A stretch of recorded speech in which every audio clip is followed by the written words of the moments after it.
Before we look at permaculture in the school garden, let's look at the question, what is permaculture?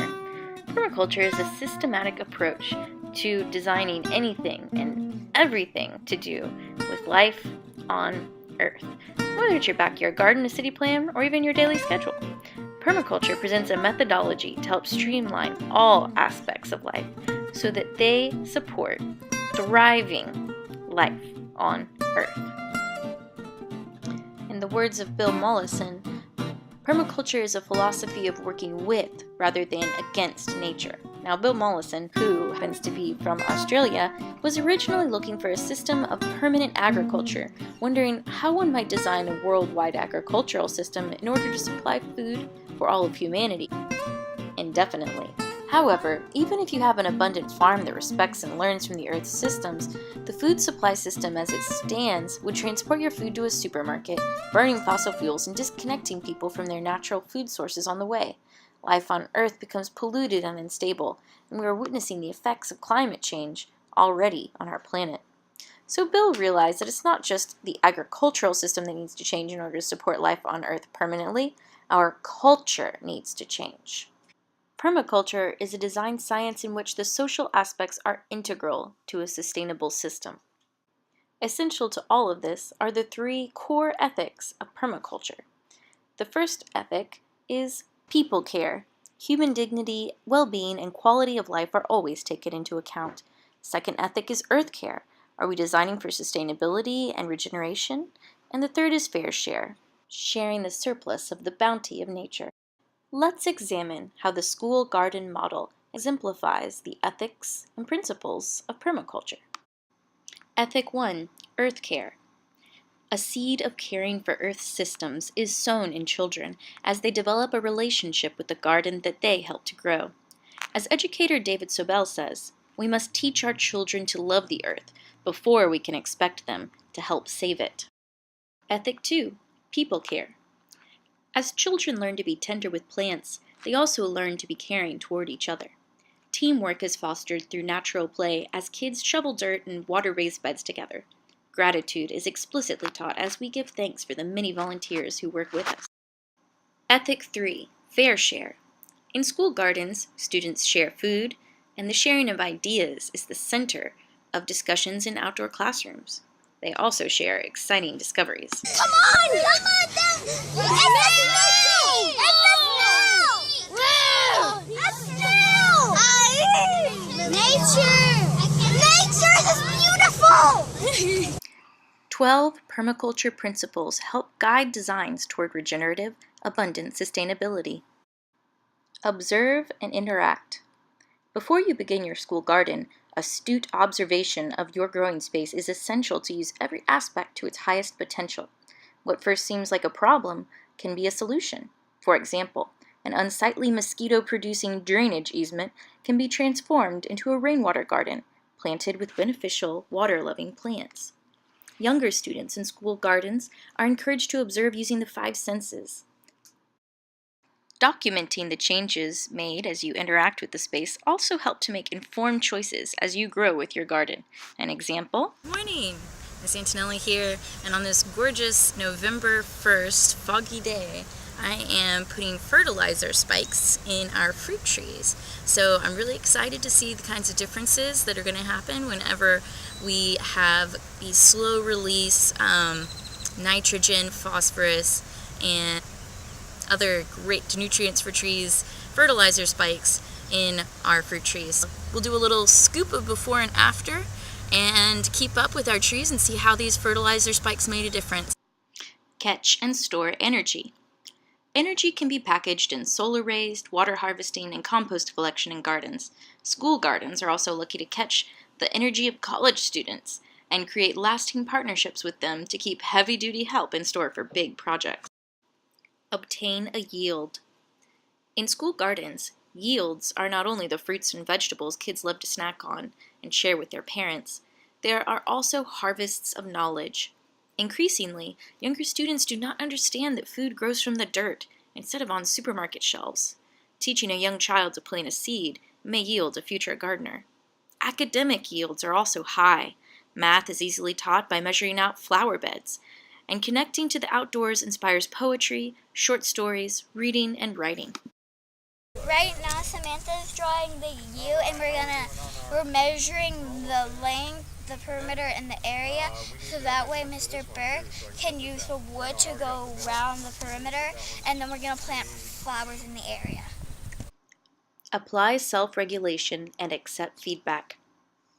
In schools, there tend to be rules.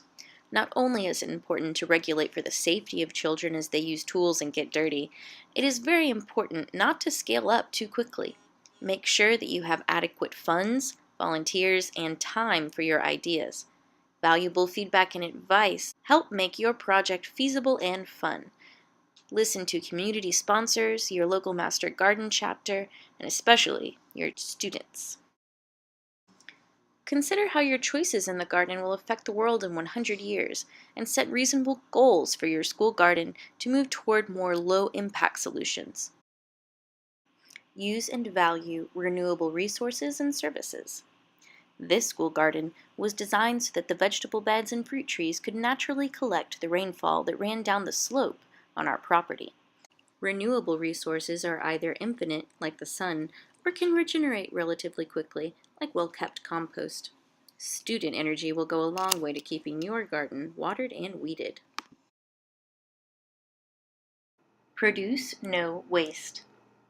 When the problem, waste, is the solution, discarded tires become flower beds. Plastic bottles found on the beach were used here to create a giant wave sculpture to raise awareness about littering. Even cardboard boxes can be laid down in layers with compost to make a lasagna-style garden bed, which first kills grass underneath and then slowly decomposes into a rich planting area. Design from patterns to details. Consider the patterns of the incoming energies, also known as vectors, to your garden. Wind coming off the beach toward this vertical garden proved too strong for the delicate herbs and strawberries planted in each pocket. After observing this problem, vertical garden was shifted out of the wind.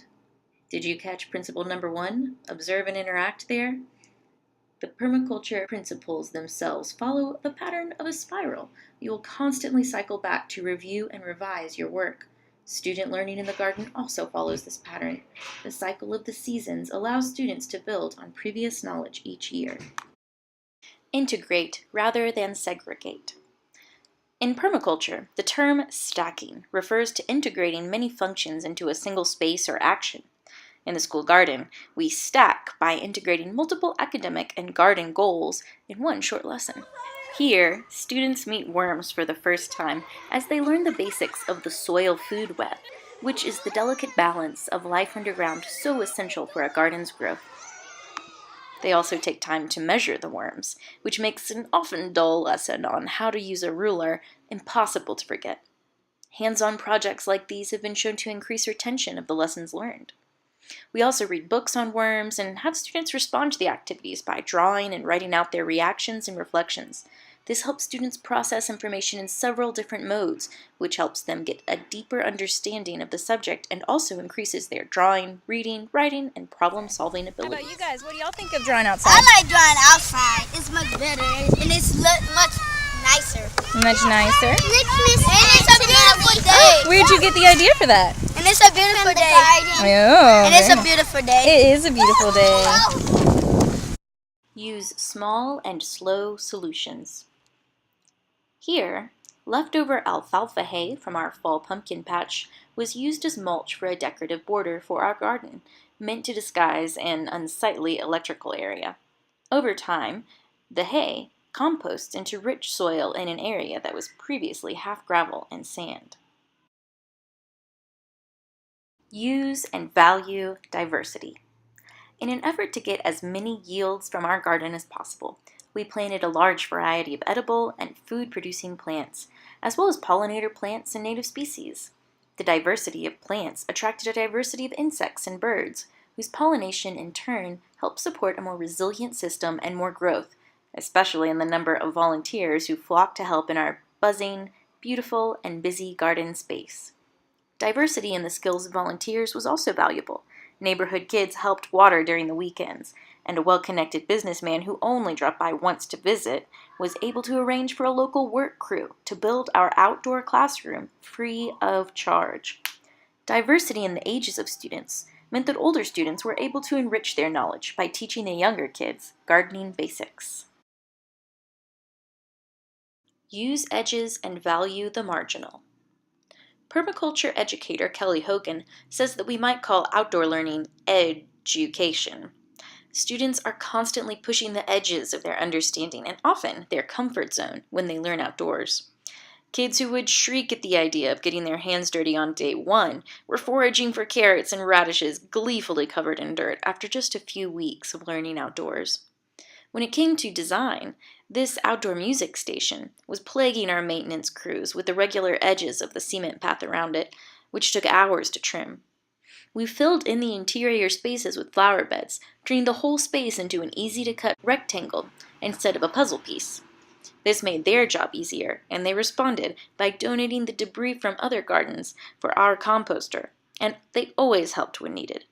Valuing this often marginalized and ignored group of workers was a huge help for our garden.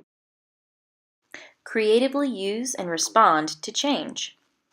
Schools are subject to changes that feel more various than the weather. One minute you've got funding, the next minute you need to raise funds yourself.